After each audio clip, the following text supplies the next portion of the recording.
Hi friends, నమస్తే. Welcome back to housewife సంధ్య. ఈరోజు వీడియోలో కొత్తిమీర చాలా రోజులకి ఎలా స్టోర్ చేసుకోవాలనేది చూపించబోతున్నాను. మనం ఏ కర్రీలో అయినా కొత్తిమీర వాడుతూ ఉంటాం కదా. ఇప్పుడైతే 10 రూపాయలకి మనకి ఎక్కువ కొత్తిమీర ఇస్తూ ఉంటారు. ఇప్పుడు వచ్చేది ఎండాకాలం కాబట్టి ఎండాకాలంలో కొత్తిమీర బాగా రేటు ఉంటుంది. ఇలా కొత్తిమీర రేటు తక్కువ ఉన్నప్పుడు ఇలా స్టోర్ చేసి ఉంచుకుంటే మనకి ఎండాకాలంలో ఏ కర్రీలో అయినా కూడా మనం వాడుకోవచ్చు.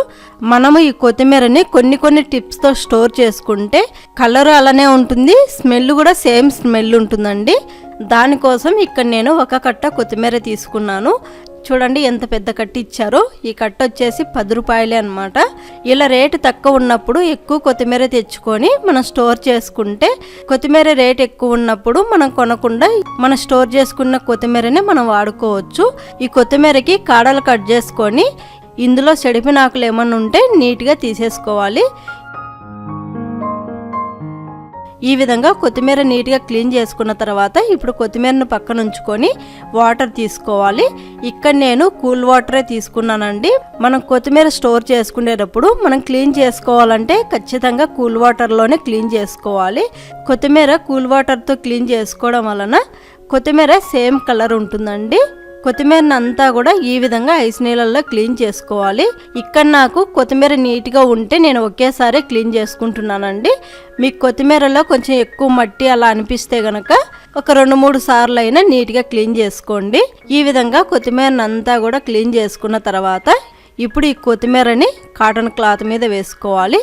ఈ క్లాత్ మీద కొత్తిమీరని అంతా కూడా ఈ విధంగా పరుచుకున్న తర్వాత ఇప్పుడు క్లాత్తోనే ఈ విధంగా ఒత్తేసుకోవాలి. తడి లేకుండా ఈ విధంగా ఒత్తుకోవాలి.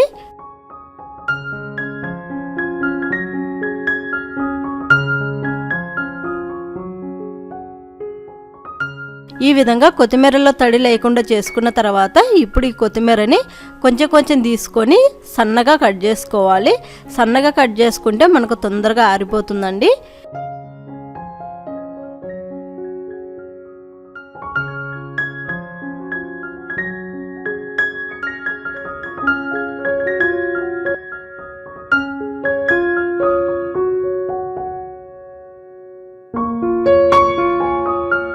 చూడండి, కొత్తిమీరని అంతా కూడా ఈ విధంగా సన్నగా కట్ చేసుకున్న తర్వాత ఇప్పుడు ఈ కొత్తిమీరని మనం కాటన్ క్లాత్ మీద అంతా కూడా స్ప్రెడ్ చేసుకోవాలి.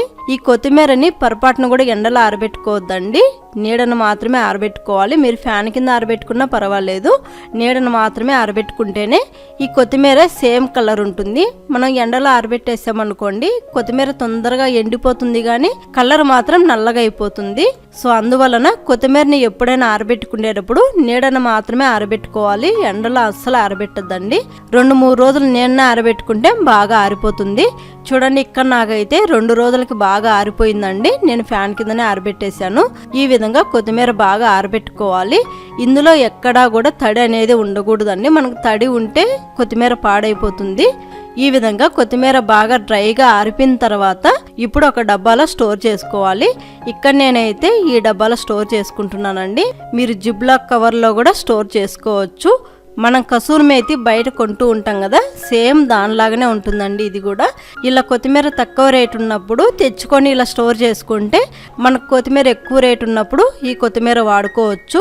చూసారు కదా కొత్తిమీరని సేమ్ కలర్తో ఎలా స్టోర్ చేసుకోవాలనేది. స్మెల్ కూడా సేమ్ స్మెల్ ఉంటుందండి. సో ఈ వీడియో మీకు యూజ్ అవుతుందని అనుకుంటున్నాను. తప్పకుండా ఈ విధంగా మీరు కూడా కొత్తిమీరని స్టోర్ చేసుకోండి. ఆ తర్వాత మీకు నచ్చిందా లేదా అనేది నాకు కామెంట్ చేయడం అసలు మర్చిపోకండి. అలాగే ఈ వీడియో కనుక మీకు నచ్చినట్టయితే తప్పకుండా లైక్ చేయండి, షేర్ చేయండి, సబ్స్క్రైబ్ చేసుకోండి. మళ్ళీ మంచి రెసిపీతో అయినా మంచి వీడియోతో అయినా మీ ముందుకు వస్తాను. అప్పటి వరకు keep watching housewife Sandhya. Bye bye.